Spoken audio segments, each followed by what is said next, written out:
como consulta también. Adelante, doctor Sussman, muchas gracias. Bueno, muchas gracias, Julio César, muchas gracias a la doctora Garay, a la clínica, además por abrir estos espacios que son de aprendizaje, sobre todo de discusión y, como dijo Julio César, de compartir experiencias. Sí, yo creo que... A ver, vamos a avanzar. Yo creo que para ninguno de nosotros es ajeno, como lo ha hecho la doctora Garay, pues el hecho de que ya desde hace más de un año tenemos una convivencia con un nuevo habitante de la Tierra. Bueno, no sabemos qué tan nuevo, ¿sí? Pues que es el coronavirus conocido como el SARS-CoV-2. Y aquí hay unos puntos como de reflexión interesantes. La primera, que ha sido la gran discusión, pues si bien es cierto, los primeros reportes fueron en diciembre del 2019, pues todo el mundo dice que esto venía desde octubre, los chinos se quedaron callados y en cierta forma permitieron que esto se diseminara, pues la verdad, pues nadie la tiene.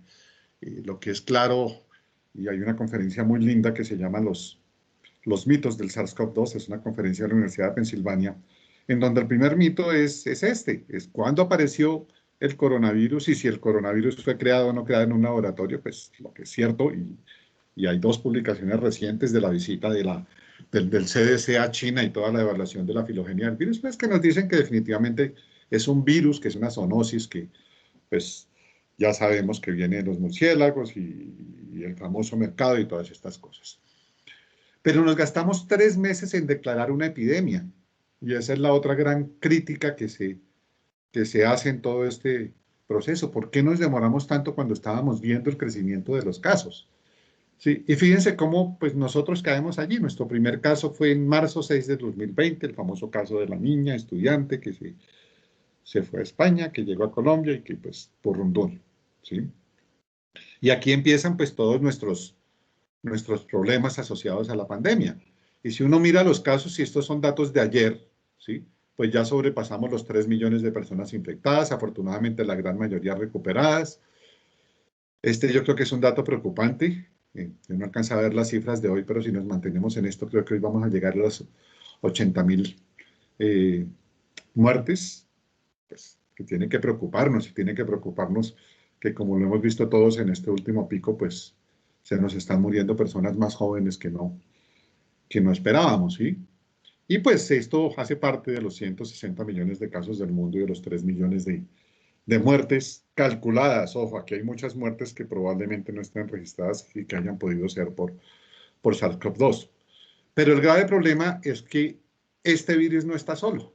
Y como todos los microorganismos, tiene sus buenos amiguitos y sus buenos compañeros. Y por eso aparece todo este tema de discusión, ¿sí? Entonces, así como aprendimos de la epidemia de influenza, que lo que realmente complicaba a las personas no era la influenza misma, sino las infecciones sobre infecciones agregadas, esto no ha sido la excepción. Y viene la discusión, pero bueno, ¿y qué es la coinfección? ¿Cómo la definimos? Y yo me encontré esta definición que me pareció pues, que se aproxima mucho a lo que queremos nosotros, ¿sí? Y es que una coinfección es la recuperación o la identificación de otros patógenos en pacientes con infección SARS-CoV-2, ojo, al momento del diagnóstico. Cuando hablamos de coinfección es al momento del diagnóstico. Ya tendremos la oportunidad de hablar de sobreinfecciones y superinfecciones, ¿sí? Pero, ¿qué es lo importante? Pues lo importante es que este diagnóstico y las decisiones terapéuticas pueden ser afectadas por esta situación. O sea, ya vamos a ver algunas cosas que hay en la literatura respecto a esto. Y a mí me gusta este primer trabajo. Este primer trabajo, cuando yo lo leí, pues me preocupó mucho, porque este es el trabajo de la cohorte de Wuhan, la primera publicación real de coinfecciones, y yo creo que aquí, para mi gusto, hay sobreinfecciones. Pero entonces lo que uno mira, y cuando ellos reportan esto, dicen que cerca del 19% de las personas que ellos han tratado con SARS-CoV-2 en las hospitalizadas, ojo, aquí son hospitalizadas, pues venían acompañadas o estaban acompañadas. Y miren la gran variedad de gérmenes. Obviamente, si hablamos pues de infecciones bacterianas, pues uno siempre debe pensar en neumococo, que es el primer agente productor de infección bacteriana en cualquier serie de casos de neumonía bacteriana. Pero quiero que que miren un poquitico esto, y es la gran variedad de gérmenes. Y cuando uno lo mira aquí, y esta es una pésima diapositiva, ¿sí? Fíjense cómo la concentración de esos gérmenes, como es obvio, pues está en los grupos que eran mayormente afectados. Pero fíjense que hay algo que es muy importante, ¿sí? Al menos en esta serie, y es cómo pues realmente los grupos más afectados eran los grupos entre 45 y 64 años y no como uno esperaría los adultos mayores. ¿Sí? ¿Y por qué digo yo que en esta publicación no solamente es coinfección, sino sobreinfección? Porque miren los momentos de aparición. Entonces, desde -4 días de aparición de los síntomas hasta 9 y 15 días, que muy probablemente a partir de este día, tal vez del quinto, octavo día, podríamos estar hablando ya de sobreinfecciones. Pero bueno, eso no nos lo aclara el artículo. Pero lo otro que es muy interesante es que este artículo lo que revisa es, bueno, y acorde con la gravedad, ¿cómo es esto? ¿Sí? Y fíjense que acorde con la gravedad empieza a cambiar. Estos son pacientes arriba de enfermedades leves en general, pero aquí empiezan a haber enfermedad severa, pacientes críticos, ¿sí? Miren cómo aquí aparece la Klebsiella, ¿sí? Tan compañera nuestra en las instituciones hospitalarias. Fíjense aquí, y vamos a tener la oportunidad de hablar de este tema de la infección micótica, y hay unas series muy lindas de los brasileros, particularmente de la sobreinfección por aspergillus en los pacientes con SARS-CoV. Pero me gusta este artículo porque nos abre un panorama muy, muy, muy, muy, muy grande de lo que puede estar ocurriendo. Ahora, ya sentándonos en el tema de coinfección, les voy a presentar algunos articulitos interesantes. Este es una revisión sistemática y un metaanálisis de la literatura publicado hacia noviembre del año pasado, 30 estudios, 3.800 pacientes. Fíjense, aquí empezó nuestro problema, 7% tenía una coinfección bacteriana. Más en UCI versus no UCI, es lógico, probablemente estos pacientes se complicaron más y llegaron a la unidad de cuidado intensivo.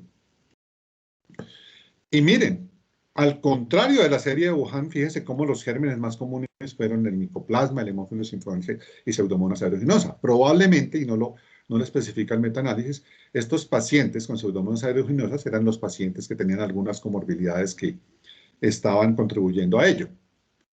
Miren, coinfecciones virales, el 3% tenían coinfecciones virales, siendo el virus respiratorio sincitial e influenza A los más comunes. Guárdense este mensaje. Y de nuevo, 3 estudios reportaron coinfección fúngica. Pero ¿cuál era el problema de este 7% que tenían infecciones sobreagregadas? La mortalidad. Un OR de 5.8 para mortalidad, o sea que la cosa es muy importante. Aquí ven ustedes los gérmenes, las bacterias, miren, Mycoplasma pneumoniae, Pseudomonas, Haemophilus, Klebsiella, Enterobacter, en fin, ¿sí?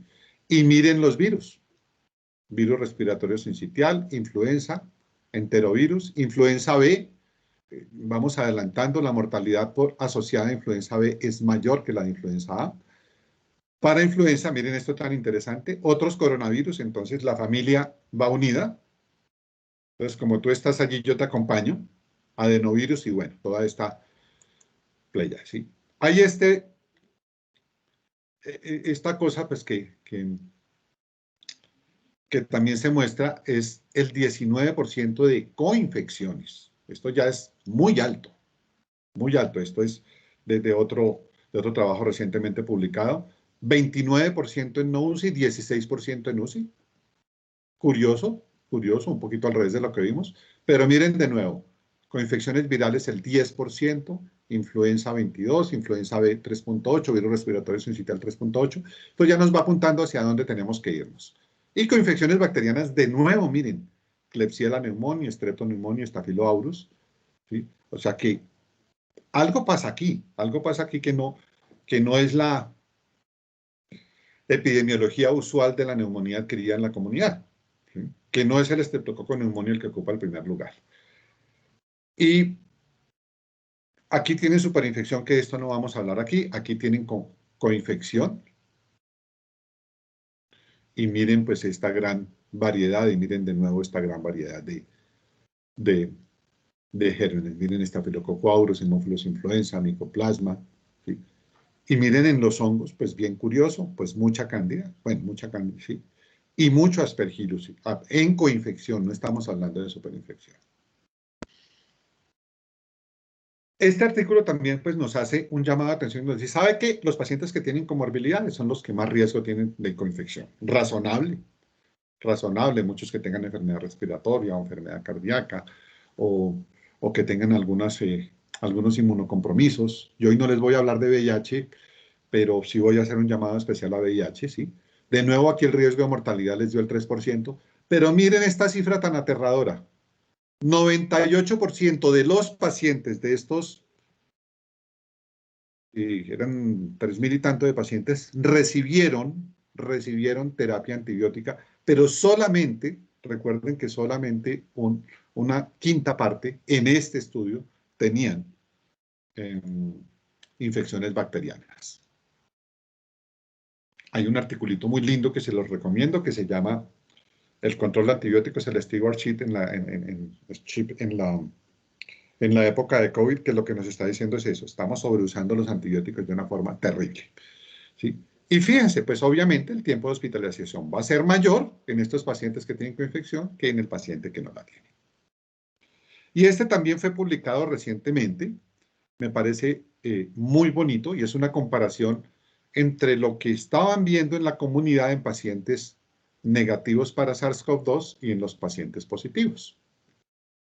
Y fíjense cómo, pues, aquí les dio de nuevo influenza en primer lugar. Aquí estamos hablando de los no SARS, ¿sí? O sea, de los que no estaban infectados, les dio virus respiratorio sincitial. Ojo a esto. Ojo al virus respiratorio sincitial. Y de nuevo, otros coronavirus acompañando al SARS-CoV-2. Vuelvo y digo, la familia sale junta de paseo. Y miren lo que pasó en los pacientes que estaban coinfectados en esta serie, ¿sí? En los que tenían el SARS-CoV-2. Aparentemente no fue tanto, pero de nuevo aparece virus respiratorio sincitial. Aparecen rinovirus, otros coronavirus. Y lo otro que es muy interesante de este artículo, fíjense que las edades en las que aparecen estos gérmenes. Entonces, de nuevo, aquí son edades medias, excepto pues este pacientico de influenza. Entonces, esto también nos está llamando la atención. Y como no nos podía faltar, ayer tuvimos con la Clínica Palermo el comité de COVID y nos presentaron estos datos de este año y pues yo la verdad me fui de para atrás. Esto está sobre 1.035 pacientes de este año, hospitalizados como consecuencia de SARS-CoV-2. Si ustedes lo miran, nos da un poquito más allá del 10%, casi el 11% de solamente infecciones virales. Aquí no estamos hablando de coinfección bacteriana porque el dato no lo tenemos. Y este es un dato que es bien preocupante. Si ustedes recuerdan, en los picos anteriores del año pasado, lo que tuvimos como coinfección viral fue para influenza, que para todos fue una sorpresa, y fue para influenza B, no fue para influenza A. Pero ahora, en esta serie de la Clínica Palermo, pues nos dicen, mire, es que lo que yo tengo es influenza. Estuve revisando lo de otras instituciones y no está tan alto. No sé qué pase allá, pero es para decirles que lo que pasa en el mundo también nos pasa a nosotros. Ahora, ¿cuál es el problema de que pues tengamos la coinfección? Pues de que este es un trabajo mancomunado. Entonces, que donde hay un virus, aunque si uno lo revisa en todos estos fenómenos que hay en la fisiopatología de infecciones virales de restricción viral, pues la restricción viral se refiere a que en una misma célula es muy difícil que convivan dos virus, pero en un mismo organismo se pueden acompañar. Entonces, cuando tenemos coinfecciones virales, hay un mayor daño de la vía aérea, hay un daño del sistema mucociliar que disminuye la depuración, hay un freno del sistema inmunológico. Recuerden que muchos de los virus son capaces de frenar la actividad de muchas células inmunes y hay un mayor daño hepático, por lo tanto, una mayor hepatotoxicidad. Y este es un lindo trabajo que hicieron en ratones, pero que nos muestra un poquito yo no diría que es una simbiosis, yo diría que es más una colaboración del virus de la influenza, me quedé influencia, discúlpenme, ¿sí? En donde, ¿qué encontraron? Preinfectaron a los pacientes ratoncitos con influenza A y luego los expusieron a SARS-CoV-2. Y miren lo que pasó. El solo virus de la influenza induce la expresión del receptor ECA. O sea, le dice al virus, mira, que hay unas celulitas muy bonitas para usted y esta es su puerta de entrada. Potencia la entrada viral, aumenta la carga viral y lleva a un mayor daño pulmonar. Y creo que esto es lo que también hemos visto nosotros cuando vemos la coinfección por virus de influenza. ¿Habrá alguna forma de poder identificar esto sin que tengamos pruebas adicionales? Pues la verdad es que no mucho, pero este trabajito también publicado recientemente del impacto de influenza en la coinfección nos muestra tal vez dos cosas que nos pueden ayudar y que están ahí cerquita, pero tampoco nos da pues toda la significancia. Una, curiosamente, el tener la coinfección produce una mayor respuesta leucocitaria, al contrario de lo que uno esperaría. ¿Sí? Y segundo, esto me pareció muy interesante y sí es una herramienta que nosotros podemos utilizar. Si ustedes recuerdan, yo creo que esto fue hacia el año 2000, 2002, empiezan a salir los primeros trabajos de que nos hablan de la relación neutrófilo-linfocito en neumonía. Y nos decían que cuando esa relación neutrófilo-linfocito en neumonía era mayor de 3, pues había una mayor tendencia a la gravedad de la neumonía bacteriana.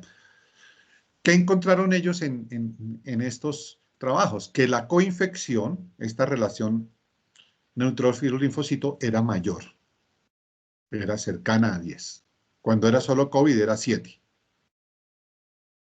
Interesante, interesante porque esto nos está hablando un poquito de la respuesta inflamatoria. Un poquito lo que explican estos autores es que lo que ocurre aquí es que la mayoría de los linfocitos T se van hacia los pulmones tratando como de mirar cómo controlan estos amiguitos que están allí haciendo daño y que por eso los neutrófilos pudiesen aumentar. No tengo yo la respuesta. Lo otro, fíjense, pues que pues aparentemente, y en este trabajo, pues no hay una mayor estancia hospitalaria y curiosamente no les dio una mayor, no mentiras, digo mentiras, y les dio una mayor mortalidad. ¿Y qué pasa con las infecciones bacterianas? Si me adelanto un poquito a las micóticas, ¿sí? Recuerden que este virus, los mecanismos patogénicos de SARS-CoV-2, voy a decir, son morbosamente son muy interesantes desde el punto de vista de su inmunopatología, y es que ellos producen un daño linfocitario muy severo sobre linfocitos B, linfocitos T y macrófagos natural killer, ¿sí? Y el hecho de que estén linfopénicos los pacientes aumenta el riesgo de infecciones agregadas, pero un mensaje aquí muy importante, ¿sí? Es que la mortalidad, como en todo proceso bacteriano, está relacionada al tratamiento tardío. O sea que aquí tenemos que ser muy finos y les voy a mostrar unas cositas, unas herramientas que para mi gusto podrían ser útiles para que hagamos un uso prudente y racional de los medicamentos antimicrobianos, pero para que entremos tempranamente a tratar estos pacientes. Esto fue publicado ahorita en el mes de marzo, en Trends in Microbiology, online, ¿sí? Y miren lo interesante. Muchas series, no, por alguna razón no pusieron la de Wuhan. Esta es la de uno de los hospitales franceses, solamente pacientes de unidad de cuidado intensivo. Yo creo que aquí puede haber algún sesguito. Pero fíjense que la infección bacteriana, la coinfección bacteriana no era tan alta. Si uno la promedia, yo diría que sacando este 19 por máximos y mínimos, nos debe estar dando alrededor del 2.5%. O sea, digamos, redondémosla, 3% de los pacientes que ingresaron a los hospitales con COVID-19 tenían coinfección bacteriana. Pero miren los usos de antibióticos. 57%, 98% en este que solamente tuvieron 2.7, 69% en este que tuvieron 1.2, 35%. O sea, un uso de medicamentos antimicrobianos muy aumentado versus la realidad de lo que representa la infección bacteriana. Y este trabajo yo creo que es muy importante. Y este trabajo es muy importante porque nos ayuda y nos empieza a ayudar a identificar a aquellos pacientes que pudiesen tener coinfección. Y lo primero que encuentran es que los pacientes que tenían coinfección tenían un promedio de edad un poquito más alto, 62 años, y les da una significancia. Entonces, primer punto, al contrario de algunas otras series, pero creo que es que el análisis que hacen aquí, no les traje la tabla de las curvas operativas de cada uno de estos factores, pero las curvas operativas son muy buenas. El segundo que me pareció muy interesante, temperatura, o sea, fiebre mayor de 38,5. Entonces, adulto mayor, digamos cerquita, adulto mayor, ¿sí? La fiebre, los síntomas gastrointestinales, la mayor frecuencia respiratoria, lo, y aquí de nuevo pues nos muestran los rangos de temperatura. O sea, tres cosas importantes en este trabajo: la edad, la fiebre, los síntomas gastrointestinales como orientadores de que un paciente puede tener una infección bacteriana. Pero miran comorbilidades y nos dicen, mire, los pacientes hipertensos también tienen una mayor frecuencia de coinfecciones. Pero miren de nuevo, yo creo que para mí este es uno de los puntos más importantes, y es la leucocitosis. O sea, pacientes con más de 10.000 blancos tenían una significancia muy importante. Entonces, fíjense, vamos uniendo la edad con los síntomas y ahora un marcador subrogado que son los leucocitos. Y si nos devolvemos al trabajo de coinfección de neutrófilos linfocitos, ya nos empieza a decir que algo está pasando aquí, que algo está pasando aquí. O sea, tener en cuenta la leucocitosis va a ser muy importante. Y ellos hacen una serie de marcadores subrogados. Y pues quienes me conocen saben que yo soy un defensor de la procalcitonina para tratar de identificar infecciones bacterianas, ¿sí? Aunque tengo que decir que hay un trabajo publicado la semana pasada en donde despotrican de la procalcitonina en COVID. Sin embargo, cuando uno cuando uno lee ese trabajo, queda con muchas dudas acerca del análisis estadístico. Está bonito para que lo discutamos en un club de revistas, porque, sin embargo, en esta eh, gran revisión que es de una serie de hospitales americanos, fíjense cómo la procalcitonina es un marcador importante. La proteína C es un marcador muy importante. Eh, la elevación la elevación de la AST es un marcador muy importante. El dímero D es un marcador importante. Fíjense cómo todos los marcadores subrogados que hemos venido usando nos dan, unos elementos interesantes. Ya, para mi gusto, y creo que todos lo tenemos que tener en cuenta, es que dímero D y PCR van juntos y el TEP aumenta la PCR, entonces tenemos que juntarlas al resto de cosas. Pero me parece muy interesante la procalcitonina y tener en cuenta de todas formas la proteína C como un marcador subrogado y que lo podemos hacer nosotros. Este es otro que me pareció muy bonito, este es de los franceses, ¿sí? ¿Y ellos qué encontraron? Lo mismo que encontraron los americanos. La neumonía bacteriana se caracterizó por una elevación en leucocitos, con una mediana de 12.000. La proteína C reactiva elevada, con una mediana de 133 versus 86 en los pacientes eh, con solo COVID. Pero miren lo interesante, yo creo que este es un punto también que nos tiene que ayudar muchísimo a decidir que si iniciamos antibióticos los tenemos que quitar. Y en este trabajo encontraron que la reducción en la PCR a las 48 horas era un marcador importante. Es decir, si hay una infección bacteriana, le ponemos antibióticos, la PCR tiene que disminuir en las primeras 48 horas. Si no disminuye, apague y vámonos, quite los antibióticos. Esa es la conclusión de este trabajo. Y voy a complicarles la vida porque estamos en Colombia. Y es que hay 3 revisiones grandes de coinfección de tuberculosis y COVID. Y tenemos que ponerle mucha atención porque estamos en Colombia. Ellos dicen, pues, fiebre, tos seca y disnea, pues difícil diferenciar uno del otro. Ojo, lesiones cavitarias más comunes en tuberculosis, lo sabemos, pero entonces aquí se mezcla con aquellos pacientes que tuvieron aspergillus, que también tienen cavitación, y de pronto con los pacientes que hacen neumatoceles, pues también. Pero miren, La mortalidad es mayor del 10% y mayor en pacientes de 70 años. Pero, ¿qué es lo que pasa? Es que los pacientes con tuberculosis tienen una menor respuesta a SARS-CoV-2 por la naturaleza de su infección tuberculosa. Y estamos en Colombia. Y estuve leyendo una reunión que hicieron los chilenos hace unas 3 semanas, en las cuales ellos encontraron como un 2% de infección tuberculosa haciendo vaciloscopias en pacientes que llegaban a las unidades de cuidado intensivo, particularmente de poblaciones indígenas. Bueno, nosotros sabemos cuáles son nuestras zonas donde puede haber un poco más de prevalencia de tuberculosis.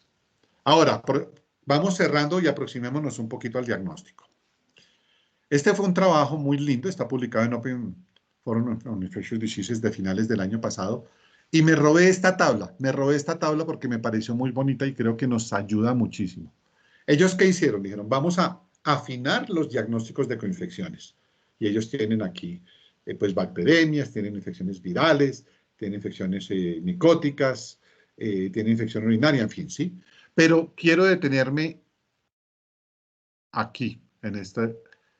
Ellos dicen, mire, un paciente que cumpla con los siguientes criterios. Temperatura mayor de 38, menor de 36 y recuento mayor de 12.000. Recuerden el trabajo de los franceses, recuerden el segundo metaanálisis que les mostré. Una radiografía de tórax que muestre consolidación y o broncograma aéreo. Miren, muy importante, hoy por la mañana también tuve oportunidad de reunirme con un grupo de internistas y me decían, mire, es que nosotros hemos visto que los pacientes con COVID, más o menos al día 7, consolidan sin tener una infección bacteriana. Digamos que le queda a uno la duda, digamos, porque la consolidación siempre es mayor cuando hay infecciones bacterianas, pero son temas de observación de cada uno de nosotros, ¿sí? Entonces, un criterio clínico, la temperatura, más leucocitosis, una radiografía de tórax que nos muestre consolidación o broncograma aéreo, que requiera oxígeno suplementario, que haya producción de esputo y que ese esputo tenga polimorfonucleares, importante. Y pues, obviamente el criterio microbiológico, pues que tengamos la oportunidad de identificar un patógeno ya sea por pruebas moleculares o por microbiología convencional. Esto es tomado de los españoles y me pareció muy bonito. ¿Sí? Me pareció muy bonito. Esta es la guía de la Sociedad Española de Infectología y Microbiología Clínica. Me pareció interesante porque ellos lo que hacen es, mire, analice de dónde viene su paciente. Si viene de la comunidad, si es una población vulnerable para SARS-CoV-2, pues hágale SARS-CoV-2.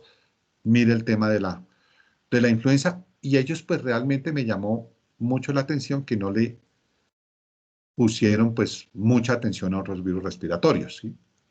Que si viene de residencias geriátricas u otros centros hospitalarios, pues todos serán susceptibles a SARS-CoV-2. Ya se plantean aquí otros virus respiratorios y otros patógenos según los protocolos locales, es decir, de dónde viene, ¿sí? Y miran en los pacientes hospitalarios, particularmente los pacientes inmunocomprometidos o los pacientes críticos, para hacerles todo tipo de pruebas. Yo creo que todo esto nos va aproximando a la discusión final que queremos tener.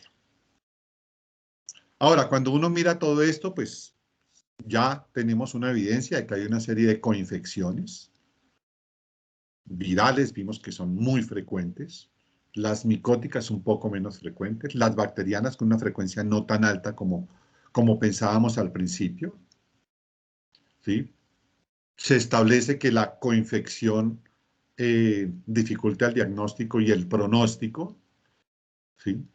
Y que nosotros tenemos que enfocar nuestro diagnóstico, y ellos nos plantean aquí para infecciones virales que miremos la linfopenia, la lactato deshidrogenasa, las transaminasas, el dímero de la relación neutrófilo-linfocito, la proteína C reactiva, ¿sí? Y que miremos para infecciones micóticas, pero aquí nos alejamos mucho de nuestra realidad, pues interleuquina 6, que no la tenemos, pero calcitonina no en todas las instituciones la tenemos. Miren, de esto no hablamos, de los marcadores de interleuquinas, ¿sí? Y hacen mucho énfasis en que hagamos unos métodos de examinación de examen microbiológico. Y me voy a adelantar un poquito, a lo que Julio César nos va a hablar en las siguientes 3 semanas, ¿sí? Y es el abordaje, pero ¿a qué quiero quedarme aquí? Quiero quedarme aquí, que la decisión de antibiótico debe estar basada en estas cosas, en los hallazgos, en la parte clínica, en la inmunosupresión, pero pues si quieren hablamos un poquito de VIH, que no nos, lo que dice toda la literatura es que no les ha ido peor que a los otros pacientes, en los hallazgos radiográficos y en los marcadores de laboratorios compatibles con infección bacteriana. Ahora, este es mi punto de discusión para los siguientes minutos. Entonces, primero, está demostrado que la coinfección bacteriana al ingreso es muy baja, que la mortalidad se asocia a la coinfección, que hay algunas poblaciones de mayor susceptibilidad, ya dijimos, pues adultos mayores, en algunas de las series, y de pronto pacientes inmunocomprometidos, que hay unos marcadores subrogados que en esta revisión yo considero que es la leucocitosis, la proteína C reactiva, la procalcitonina, y me pareció muy interesante lo del índice neutrófilo linfocito. Siempre descartar influenza. Si ustedes vieron, en todas las series influenza ocupó el primer lugar, pero no descartemos virus respiratorio sincitial. Acuérdense que virus respiratorio sincitial es de los dos extremos de la vida, de los niños y de los adultos mayores. Y aquí yo les hago una reflexión. No olvidar VIH. ¿Por qué no olvidar VIH? No tanto porque el VIH complique, el SARS-CoV-2 complica a los pacientes con VIH, sino porque muchos pacientes que llegan con neumonías intersticiales lo que pueden tener es una neumonía por Girovechi y nos pasamos el diagnóstico del VIH.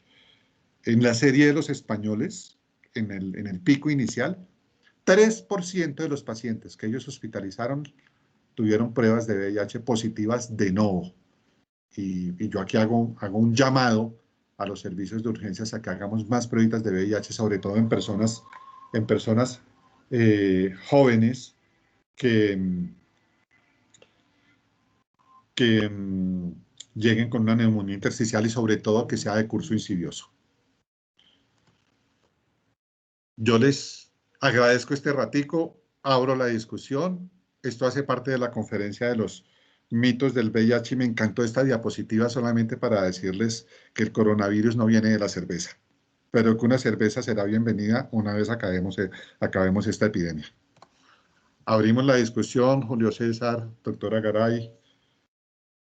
Muchas gracias, doctor Sussman. Muy amable por sucinta, pero al punto de la discusión, precisamente el tema de la coinfección, pero específicamente enfocados al diagnóstico.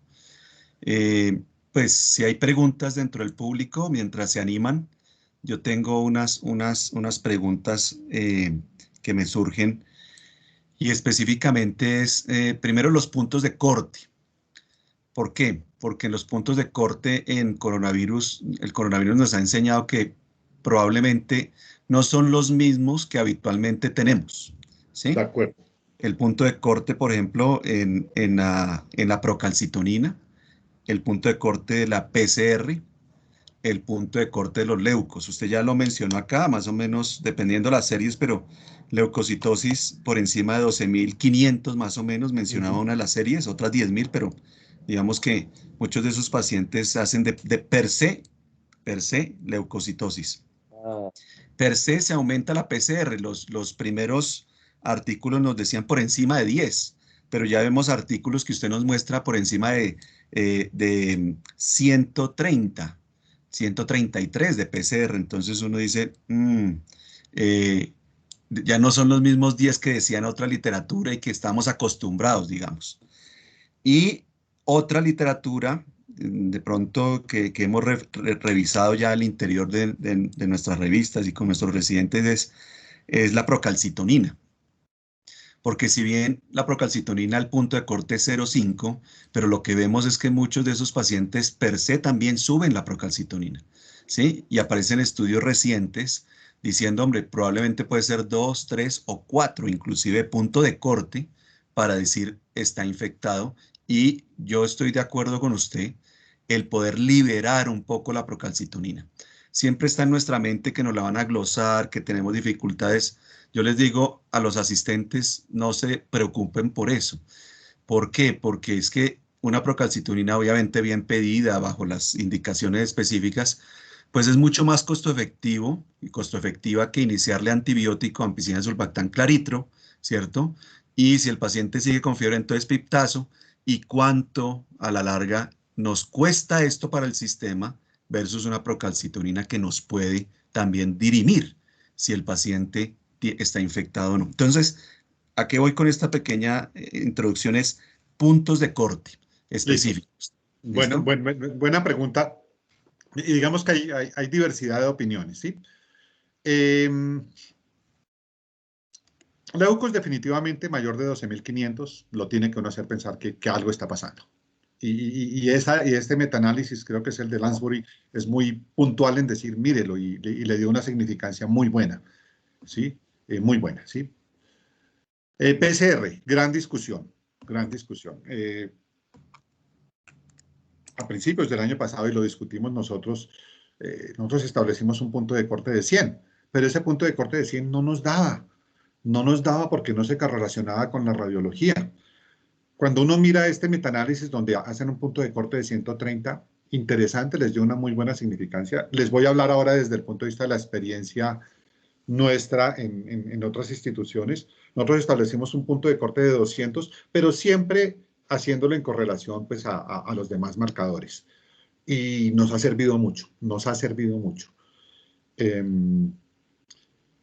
Algunos dirán, no, pero es que yo tengo 100 y tengo consolidación. Pues sí, puede ser, digamos que esto no es un solo marcador. Yo creo que aquí hay que mirar el todo, ¿sí? Hay que mirar la leucocitosis, hay que mirar la radiología, hay que mirar la PCR.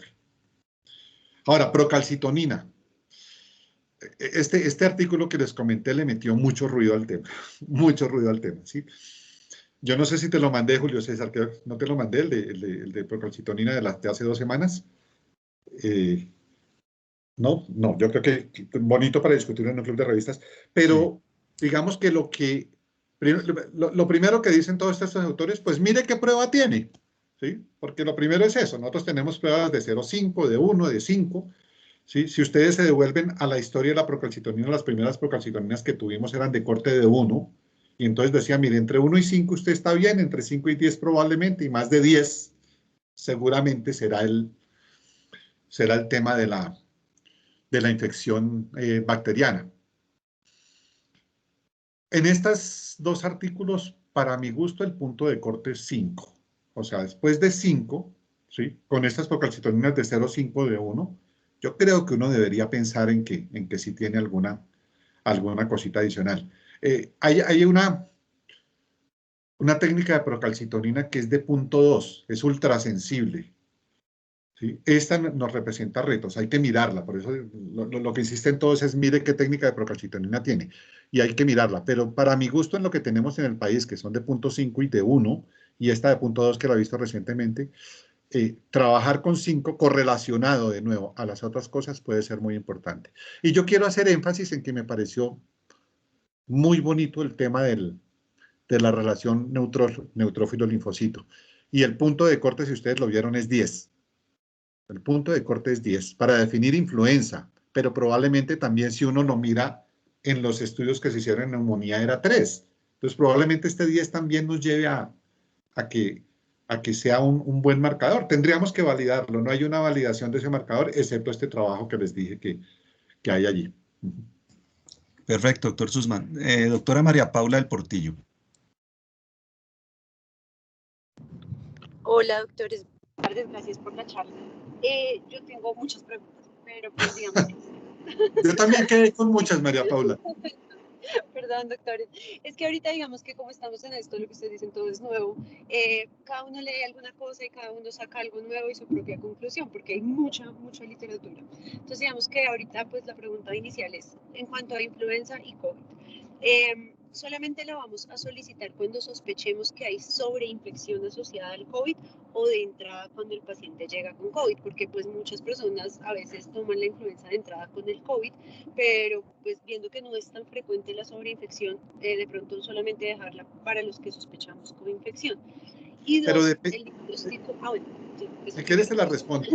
listo, sí. Depende. Mira, depende. De nuevo, me parece que este trabajito que nos mostró esa relación de neutrófilos linfocitos es muy bonito como para poder tomar decisiones, pero también depende de las poblaciones. Recuerden que en general influenza en picos es más de adultos mayores, entonces yo siempre lo haría en adultos mayores y haría virus respiratorio sincitial también. Pero también pienso que cualquier paciente que uno decida hospitalizar, por lo menos debería tener influenza. Miren los datos de Palermo.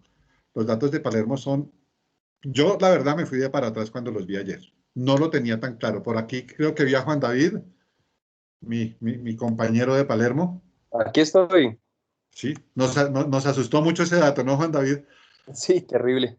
Sí, entonces para mi gusto yo sí haría influenza y haría virus respiratorio sincitial. De pronto ya le bajaría un poquito para influenza y adenovirus que hicimos mucho al principio. Ahora, si el paciente va a una unidad de cuidado crítico, yo le haría un panel respiratorio completo. Listo, doctor, de acuerdo. Y sí, panel recibe, usualmente lo que hacemos es cuando ya lo vamos a intubar, si le pedimos ahí filma, RAI, pues, y hemocultivos y procalcito y todo al que ya está muy Sí. malito. Pero entonces, listo, influenza. Y Pero dos, no le pidas procalcito al que está muy malito antes de que esté malito. no, no, sí, obviamente, pues, sí, no, algunos. Yo, más que todo, yo me baso mucho en la parte clínica. Si el paciente lleva muchos días y comienza a deteriorar o tiene expectoración muy purulenta, que yo sé que también le puede dar el COVID, pero si veo que hay algo que como que no, ahí es cuando pido la procalcito, o cuando realmente tiene 20.000 leucos, le pongo antibiótico y le pido la procalcito y después lo quito o lo sigo, según más como la clínica. Pero Mira, esa relación la voy a usar, la de mira la del neutrófilos linfocitos. Mira lo interesante del primer estudio del de la serie de Wuhan. ¿Cuándo les apareció a ellos, o sea, cuándo se les manifestó la infección bacteriana? Alrededor del día, entre el día 5 y el día 10. O sea, eso es interesante. Yo pienso que en esa serie están mezcladas coinfecciones y sobreinfecciones, pero me pareció muy interesante el tiempo. Muy porque uno pensaría que es más tardío, entonces ahorita ya no, ya todo es también temprano, entonces no, pues sí, también pensarlo y esa relación neutrófilos linfocitos nunca, jamás la he tenido en cuenta, pero pues nada, súper buen dato para tenerlo en cuenta. Hagamos un trabajo. Lo que hay es datos en curso, no te imaginas cuántos hay, o sea, miles. Eso sí. Y la otra pregunta, doctor, es eso de la neumocistosis. A mí siempre me ha llamado la atención que a mí a veces me parece que es pura neumocistosis por la LDH, por la diferencia alveolar arterial, aunque obviamente también es COVID. Pero a veces de pronto cuando tienen los linfos muy bajitos, yo lo he hecho sin diagnóstico, poner manejo para neumocistosis, si van en día 18 o algo así, no mejoran, linfocitos de 120, todavía con algo de leucocitosis, el paciente sigue con su vidrio esmerilado, diferencial alveolar arterial alta, pero quería saber si clínicamente sin fibrobroncoscopia, porque ahorita es casi imposible conseguir una, si tengo alguna otra herramienta para apoyarme en ese diagnóstico de la neumocistosis. Mm, pues mira, de nuevo, la neumonía por neumocitis es una neumonía intersticial. ¿Cuál es la característica de la neumonía por neumocistis? Ser insidiosa. No es un cuadro muy agudo. Usualmente es un cuadro de tos, de molestia y de una dificultad respiratoria que va creciendo de un par de semanas. Y si lo veo en personas jóvenes, pues lo pienso mucho. Sin embargo, un llamado de atención, VIH no es de jóvenes. En el último corte de la cuenta de alto costo, el 8% de los pacientes de nuevo fueron pacientes mayores de 50 años. Entonces, también hay que tener en cuenta eso. Listo, doctor, gracias.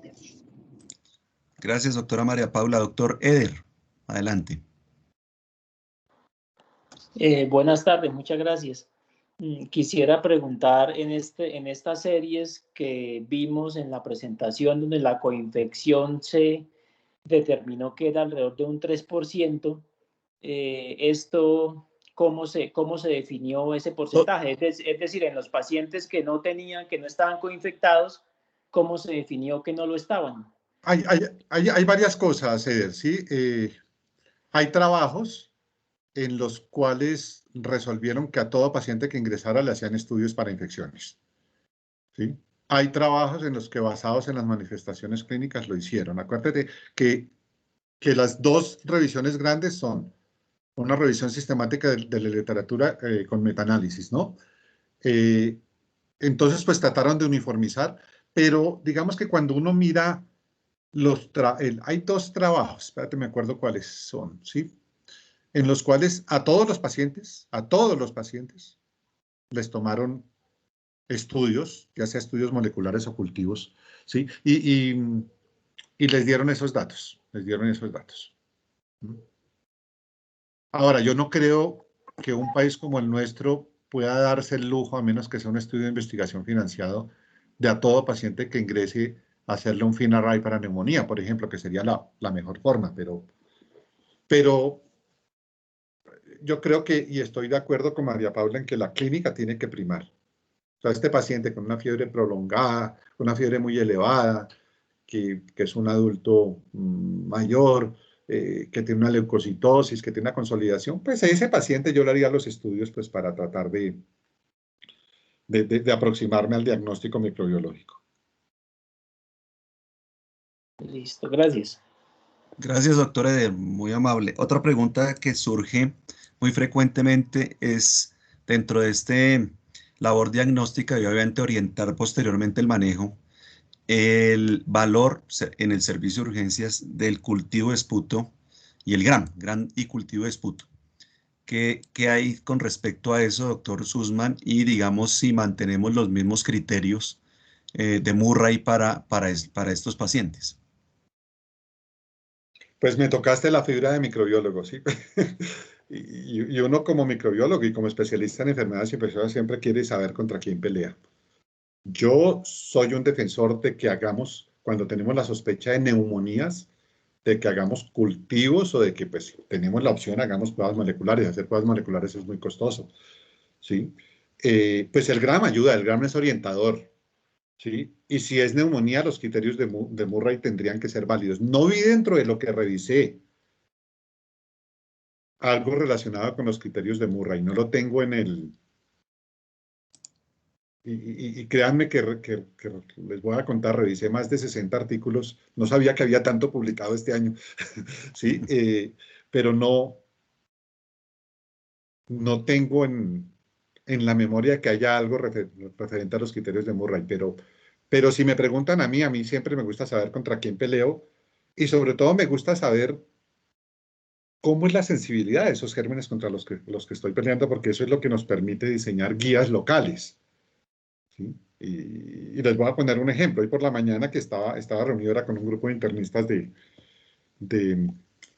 Boyacá, que me pidieron que los acompañara en una reunión, y en Boyacá todo el neumococo que se ha reportado en los últimos 2 años es sensible a penicilina. Uno no lo creería, pero así es, versus pues lo que hay en el programa de vigilancia de neumococo invasivo en Colombia, ¿no? Entonces, el tener estos cultivos nos permite también saber nuestras sensibilidades locales y aproximar nuestras guías a esas sensibilidades locales. Entonces, si me lo preguntan, yo soy un defensor de eso. Perfecto. Sé que hay escuelas de neumología que discuten mucho sobre el valor del GRAM y sobre, sí, y no lo piden, pero yo creo que el GRAM es orientador. Perfecto. Doctora Diana Garay. Gracias, doctores. Doctor Sussman, que podríamos decir que pues el diagnóstico de un proceso infeccioso dentro de sus criterios está pues lo que mencionábamos que es el diagnóstico microbiológico, pero podríamos decir que todo aislamiento microbiológico es diagnóstico de coinfección. Esa es la primera pregunta. Y la segunda pregunta es que pues bajo los datos que usted nos muestra, que pues son muy valiosos y como ya mencionaban, hay algunos datos que son realmente costo efectivos que tenemos a la mano para que en conjunto podamos hacer una aproximación más certera en cuanto a la sospecha de coinfección, sobre todo bacteriana, que obliga a una decisión terapéutica. ¿En qué momento consideramos que esa sospecha se descarta? Es decir, que ese paciente, a pesar de que tenga fiebre, que en principio leucocitosis, fiebre, pueda sugerirme y sería válido desde una fase inicial de una impresión diagnóstica, iniciar un esquema o tratamiento empírico. Si yo no logro un aislamiento microbiológico, si yo a pesar de un esquema de tratamiento adecuado y el paciente persiste, ¿podría considerar que esta respuesta inflamatoria se debe solamente al proceso infeccioso viral? Gracias, doctor. Diana, yo soy el que hace preguntas difíciles. No, a ver, yo qué creo. De nuevo, pues, a ver, el laboratorio es un recurso y lo que yo le enseño a los muchachos siempre es que un laboratorio le sirve a uno para confirmar o para descartar un diagnóstico, más no para hacerlo. El diagnóstico, en los diagnósticos en medicina, y pues ustedes me corregirán, pues siempre prima la clínica. ¿Sí? Es decir, sí, en el libro de examen físico basado en la evidencia, dice que si uno ha hecho una buena historia y un buen examen físico, uno debe tener el 90% del diagnóstico. Y ese 10% de incertidumbre lo resuelve con los exámenes de laboratorio. Ahora, vuelvo y digo, nosotros como especialistas en enfermedades infecciosas, pues siempre queremos saber contra quién peleamos y cómo se comporta ese enemigo. Entonces, pues los cultivos son muy importantes. Ahora, ¿qué es importante en los cultivos respiratorios? La cuantificación. La cuantificación ayuda muchísimo, muchísimo al definir ese recuento mayor de 10 a la 5, de 10 a la 6 en esputo y de 10 a la 7 en secreción orotraqueal. Es muy importante, es muy importante. Y la validez que uno le dé. Ahora con pruebas moleculares, y lo hablaba yo con Julio César esta semana, o no, tal vez la semana pasada, es el tema de la interpretación de las pruebas moleculares. Las pruebas moleculares nos están dando recuentos. Nos da 10 a la 4, 10 a la 5 y 10 a la 7. Entonces eso también nos va a ayudar mucho. El recuento, el ver los recuentos va a ser una ayuda muy importante. Ahora, a veces tiene uno decisiones difíciles. Les cuento, esta semana vimos una paciente en una unidad de cuidado intensivo que se estaba deteriorando, que pues la clínica nos decía que tenía una infección bacteriana, le hicimos un FINARRAY y nos dio un Enterobacter con un recuento de 10 a la 4. ¿Lo trato o no lo trato? Difícil, difícil porque tengo un recuento que no es adecuado para hacer un diagnóstico, pero tengo un paciente que se está deteriorando. Entonces, tiene uno que mirar todo. Ahora, no es solamente mirar el cultivo. De nuevo, los marcadores subrogados hoy son muy importantes. Son muy importantes. Tenemos enredado por culpa de la pandemia un proyecto que íbamos a trabajar en un panel de sepsis, en el cual íbamos a trabajar con interleuquinas y con procalcitonina y otros marcadores, pero pues todo se nos enredó por culpa del COVID. Entonces, la suma de todas esas cosas nos tiene que llevar a tomar una decisión. Ahora, no todos los hospitales tenemos todos los recursos. Y eso es uno de los compliques, y en esta pandemia sí que lo hemos visto, que nos faltan recursos y hay momentos en que nos faltan más recursos. Pero quisiera oír la opinión de, no sé, Juan David está todavía allí, que me ayude en esta respuesta, ¿qué piensa él? Como infectólogo también. ¿O se nos fue? Creo que se nos fue. ¿Sí? Pero ahora, ¿en qué momento decidir no dar antibióticos? Yo creo que si los marcadores subrogados que hemos mencionado, la PCR, los leucocitos y la procalcitonina no me dan, yo no me animaría, y la radiología no me da, yo no me animaría a dar antibióticos. En coinfección específicamente. Ya vamos a hablar de sobreinfección, que eso puede cambiar un poquito los conceptos. Ahora, me pareció muy lindo el trabajo de los franceses. Lo inicio, pero si a las 48 horas no me bajó la procalcitonina, aquí no hay infección bacteriana, quite todos los antibióticos. Razonable me parece también. Ah, no, Juan David sí está allí. Juan David, dame una manita.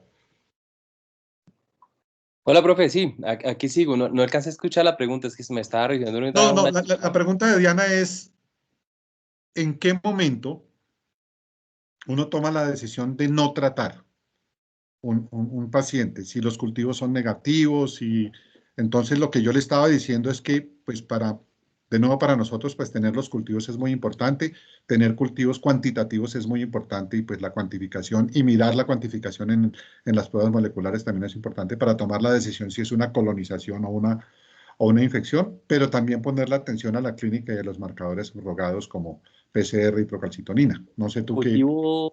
de secreción orotraqueal. O disputo en los pacientes que ingresan a las... Pues, O inclusive el Filmarray. Inclusive el Qué pena, Filmarray. doctor. Juan David. Exacto.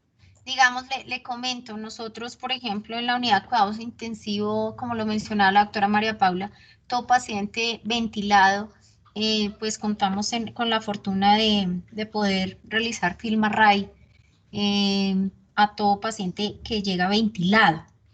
Y pues nos encontramos que no siempre son negativos, podemos tener aislamientos, Haemophilus, Proteus, Staphylococcus aureus, que, como lo mencionaba el doctor, 10 a la 4, 10 a la 7, y pues dar como esa interpretación, esa es una pregunta. Y la otra es ese paciente que tiene fiebre, tiene leucocitosis, o sea, tiene una aproximación que obliga a hacer una impresión diagnóstica, una coinfección bacteriana en una fase inicial, pero a pesar de un manejo o empírico o dirigido, persiste con estos marcadores inflamatorios elevados y incluso con fiebre. Considerar si esto depende o es explicado más por la infección viral o nos obliga a seguir extendiendo, por ejemplo, tratamientos antibióticos. Yo estoy de acuerdo, yo tampoco consideraría, o sea, el Filmarray y los cultivos, si es secreción orotraqueal o esputo, no son indicativos para iniciar tratamiento, definitivamente. O sea, y la clínica depende de cuál es la clínica específicamente. Desafortunadamente, en pacientes con COVID ya se ha reportado que pueden durar hasta 6 semanas con fiebre puramente secundaria a la infección viral, sin tener ninguna coinfección, por ende, pues no necesitarían antibiótico, porque es que realmente para criterios para tratamiento es más que tengan progresión radiológica o aumento de parámetros ventilatorios, o sea, y eso se puede ver mucho, que a veces uno les pone a un tratamiento dirigido y uno dice, pero ¿qué está pasando? Pues eso no es el foco, definitivamente, y pues en un paciente en choque, pues paciente sobre todo de cuidado intensivo, pues es frecuente encontrar PCRs elevadas, procalcitoninas elevadas sin tener ninguna representación. Entonces yo pienso que es más dependiendo, es más que la fiebre, porque puede ser y sobre todo y tiene coinfección con influenza, pues aún más le va a durar la fiebre y más difícil va a ser controlarla. Y para completar, esos pacientes terminan a veces haciendo tromboembolismos pulmonares, o sea, todavía peor, y sin ser bacteriano. Entonces, más que haga a mí que me parece que la fiebre no es un buen indicador para tomar antibiótico ni el Filmarray, porque también lo que se ha hecho es que si uno encuentra, digamos, esas concentraciones tan bajas, es simplemente optimizar la higiene bronquial, sin necesidad de antibióticos, sin iniciar antibióticos, sino es más ¿cuál es la clínica? Si aumentan la progresión radiológica, aumentan los parámetros ventilatorios, uno podría enfocar que ese podría ser el foco y se podría curar el tratamiento. Pero yo no le iniciaría en primera instancia solamente por la fiebre. Sí, y un comentario adicional, ojo con la progresión radiológica, porque recuerden que el daño endotelial que produce este virus es brutal. Y pues la sola progresión radiológica, sin más elementos, creo que no nos daría para mantener antibióticos. Y un llamadito de atención, y es el solo hecho de tener leucocitosis no es indicativo de infección. Recuerden que los corticoides producen leucocitosis por solamente reclutamiento de leucocitos marginales, ¿no? Entonces, ojo con ese concepto. Lo he visto en algunos intensivistas. No, es que el paciente tiene leucocitosis, sí, pero no tiene nada más. No, pero es que eso me está diciendo que tiene infección. Ojo con eso. Ningún marcador va solo y además tiene que ir acompañado del criterio clínico.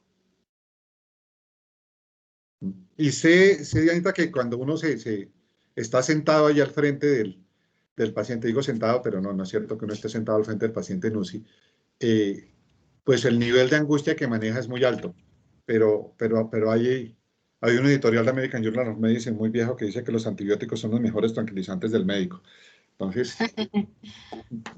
Entonces creo que tenemos que ser racionales más con los datos que tenemos en este momento. Muchas gracias, doctores.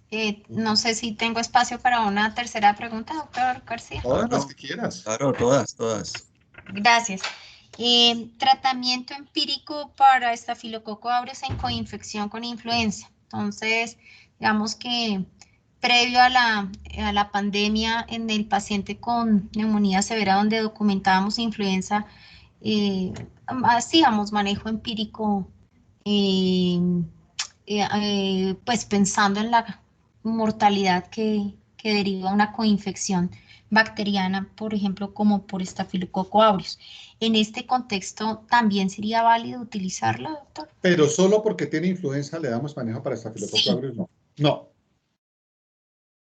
no, yo no creo. Yo no creo porque pues partiríamos del mismo hecho, pues, ¿de dónde sale todo este concepto de coinfección? De la gran mortalidad bueno, de la mortalidad asociada que tienen las coinfecciones en pacientes con influenza, pero uno siempre tiene que demostrar la coinfección. Uno siempre tiene que demostrarla. Y de verdad que tenemos elementos de apoyo no tan costosos y muy a la mano, muy a la mano. Fíjense que de nuevo utilizar los marcadores subrogados puede ser interesante. Eh, Utilizar los cultivos o el fin array bien interpretados puede ser interesante, pero no porque es que miren, a ver que esto nos representa un reto muy grande. Recuerden que el tema con estafilo es la meticilino resistencia, ¿no? Y pues la meticilino resistencia en la comunidad, al menos de los datos que yo tengo de las instituciones donde tengo oportunidad de estar, pues nos muestra que está arriba del 30%, y eso ya de entrada nos dice, banco o Linesolid. Entonces, banco le voy a aumentar la nefrotoxicidad, Linesolid, pues bueno, la gran discusión de que el Linesolid solamente es bacteriostático, sin embargo, los estudios en neumonía dicen que le va mejor al Linesolid que a banco, pero siempre tratando de demostrar el germen, siempre tratando de demostrar el germen. Yo lo veo de esa Perfecto. forma. Muchas gracias, doctor. Perfecto, doctor. Creo que no hay más manos levantadas. María Paula creo que tenía la mano levantada, pero ya la bajó. Creo que no hay más manos levantadas. Qué bueno volver otra vez a escuchar a Juan David, que también estuvo por allá por nuestra institución. Como siempre, bienvenido a todas estas discusiones, Juan David. Y hay un tema que yo Lo, lo- quisiera... lo- lo dejaron bien entrenado, Julio César. Eh, Hay un tema muy importante, doctor, y es el cambio radiológico. Yo creo que ese es un tema que no vamos a terminar de discutir de pronto hoy, pero sí lo dejo para la próxima. Nos está acompañando precisamente un fellow de Infecto en nuestra institución, que es precisamente Guillermo Sánchez. Entonces, digamos que eh, revisemos de pronto, Guillermo, que está aquí, precisamente atento, es ese concepto de la progresión radiológica y cuál es el parámetro, digamos, que presenta un paciente COVID sin infección, coinfectado y sobreinfectado. ¿Por qué lo digo? Lo digo, doctor Sussman, porque nosotros también vemos muchos pacientes en su tomografía, en el servicio de urgencia específicamente, que hacen broncograma aéreo y consolidan y no están infectados, no están coinfectados. ¿Sí? De pronto esa discusión que usted tuvo con los internistas de esta institución también nos pasa a nosotros. Y se ve perfectamente el broncograma, se ve la consolidación y cuando uno ve el resto de marcadores subrogados, pues no están presentes. Inclusive no tienen leucocitosis algunos, tienen 5.000, 6.000 leucos, pero sí el cambio radiológico presente. Entonces es una discusión que de pronto podríamos abordar en la próxima sesión, que es de hoy en 8, y de una vez los invitamos, de 5 a 6 nuevamente.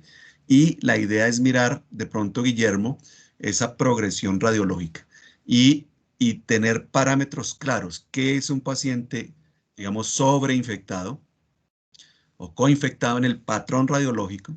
¿Sí? Y obviamente bacteriano y cuándo no. Eso es muy interesante porque ahí hay mucha discusión y mucha tela por cortar. Y digamos que el gran mensaje que yo quisiera, como decimos, para llevar a casa o para tener en casa, es La leucocitosis por encima de 12.500, probablemente una PCR por encima de 200, algunos hablan de 150, pero bueno, aquí se habló de 200. Una procalcito por encima de 5, fíjense que ya no es 0,5. Una relación neutrófilos-linfocitos de 10. La radiología, que vamos a empezar a discutir la próxima sesión, y probablemente la necesidad de identificar influenza en estos pacientes con los datos que nos está suministrando Palermo. Yo dejaría, digamos, esos datos para llevar a casa. No sé, doctor Sussman, si otro comentario adicional. No, yo creo que para mí eso es lo que quedó claro después de esta revisión, y yo les diría que un poco también se correlaciona con la experiencia que hemos venido teniendo este último año largo. Pero yo les insisto en una cosa: ninguno va solo. Ninguno va solo. Yo creo que si cogiéramos todos estos datos de nuestros pacientes, hiciéramos un análisis univariado y un análisis multivariado, seguramente nos va a dar un gran valor estadístico. Por ejemplo, fíjense, en el estudio de los franceses, solamente ellos trabajaron con leucocitosis y PCR, y eso les dio muy buenos datos para identificar. En el estudio, en el del Open Forum, el que les mostré, donde están los criterios, la tablita de los criterios que ellos usaron para definir infección bacteriana, también ellos encontraron, fíjense que ellos no solamente miraron el criterio radiológico, ellos miraron el criterio clínico, el radiológico y el apoyo de laboratorio en marcadores subrogados y microbiológicos. O sea que es un todo, y yo creo que tenemos que mirarlo en conjunto. Creo que Juan David tiene la mano levantada. La mano levantada, sí, Juan David. Hola, profe, muchas gracias por el saludo. No alcancé a poner el micrófono. Me parece muy interesante la discusión, sobre todo porque es que cada vez estamos viendo más coinfecciones, y hay una que me preocupa, que pues el CAPA, yo creo que nosotros alcanzamos a tener unos casos en Palermo, pacientes que estaban con manejo dirigido, no funcionaba, y empezamos a ver unas lesiones como en vidrio esmerilado. Le iniciamos empíricamente, pues, voriconazol, y el paciente mejoró. Inmediatamente, a las 48 horas ya estaba el paciente muy bien. No pudimos documentarlo finalmente, pues, porque pues, no cumplía todos los criterios. El galactomanano sale a las 2 semanas, ya el paciente estaba en la casa. Pero yo creo que si tuvimos unos episodios, y ahora leyendo que pues, hay coinfección con mucormicosis, ahí sí ya me da más escosor. Muy chévere esa Cuando discusión. lo vamos a mirar en la revisión de Colombo, el brasilero, hay unas cositas que lo orientan a uno, sobre todo aspergilosis, ¿no? Sí. Y el punto de galactomanano también lo vamos a discutir. El galactomanano no es el sérico, es el galactomanano en el lavado bronquial o en el minival. Y sí, tenemos dificultades en el acceso a la prueba. Yo creo que ahí para mi gusto, nos va a tocar ser muy clínicos. Sí, correcto. De acuerdo, perfecto. Esta discusión, me gusta. Excelente. Tendremos un espacio específico, Juan David, precisamente diagnóstico y, digamos, coinfección fúngica y COVID. Hay un espacio específico y ahí también discutiremos a profundidad. Aquí en el chat ya me propuso Guillermo precisamente que va a profundizar en el tema el tema radiológico que se nos queda en el tintero. Bueno, yo creo que para Guillermo depende su presentación de que pase o no pase la rotación. Listo, doctor, no, pues, la va a hacer entonces perfecta. Bueno, muy bien. Bueno, muy bien. Muchas gracias, doctor Sussman. De verdad, muchas gracias a todos. Gracias por acompañarnos. Este espacio, digamos que es un tema muy corto, muy de ir al punto, pero sobre todo de quedarnos con cosas, o sea, para llevarlo a nuestra práctica mañana. O sea, a partir de ahora empezar el cambio paulatino de nuestra práctica. Ya se venía. Nosotros tuvimos un viraje claramente después de una reunión con el servicio de urgencias, donde al principio tratábamos todo, o sea, decíamos, no, es el 80% de la coinfección, entonces todo el mundo lleva antibiótico, pero hoy ya sabemos que no, y el servicio de urgencias se ha comportado muy bien en ese sentido, pero tenemos más herramientas. como lo decía María Paula, neutrófilos linfocitos, liberar nuevamente el tema de la procalcitonina. Yo también soy un defensor y tener en cuenta los puntos de corte en cada uno de ellos. Muchas gracias entonces, doctor Sussman. Con mucho gusto, gracias a ti por invitarme a estas discusiones académicas y creo que de esto vamos a sacar cosas buenas, no solamente para la clínica, sino creo que de aquí podemos casi que terminar haciendo un consenso que no está escrito. Sí les digo que no hay nada escrito y sí valdría la pena pues que reuniésemos toda esta literatura y pudiésemos hacer como un aporte a la literatura en estas definiciones y en los criterios. Tranquilo que ahí Guillermo ya abrió los ojos y paró oreja. Guillermo, levanto la mano. Ya, ya entendió. Sí. Sí. Muchas gracias, doctora Diana. Gracias, doctora Rengifo, por su apoyo, por su compañía, preguntas muy interesantes y nos veremos en 8 días, si Dios quiere. Gracias, gracias. Muchas gracias a ustedes. Una feliz noche para todos y que este Hasta país siga en luego a paz. todos.